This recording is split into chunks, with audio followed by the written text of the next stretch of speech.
Ну, я набываю самые танны у якім-небудзь Lidl, і на іх мне хаця б хапае, вось. Але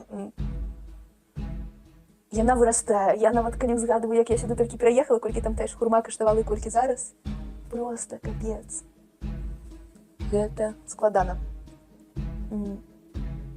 Вось, таму вучуся імправізаваць з самых простых прадуктаў. Чечевіца, грэчка.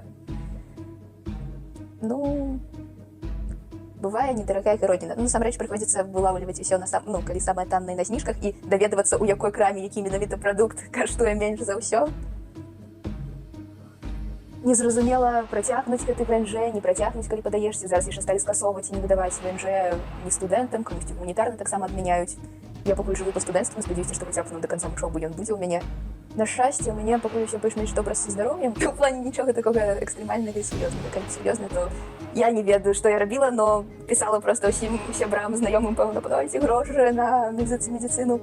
Але у мяне ёсць страхоўка, бо трэба было для ВНЖ набываць, но яна была самую танную, і там, калі ў мне штосьці здарыцца, мне трэба будзе ісці, то першы колькі 60 €, напэўна, я павінна буду сама выплачваць. Але мне казалі, што ўсё роўна з гэтай страхавой ты паспрабуй потым хоць якія грошы выбіць. У мяне ў сяброўкі, калі праблема была са здароўем, яна лікавалася, то, карацей, праз паўгады, яна паўгады ім пісала, дабівалася, я не памятаю, што выніку штосьці выплацілі.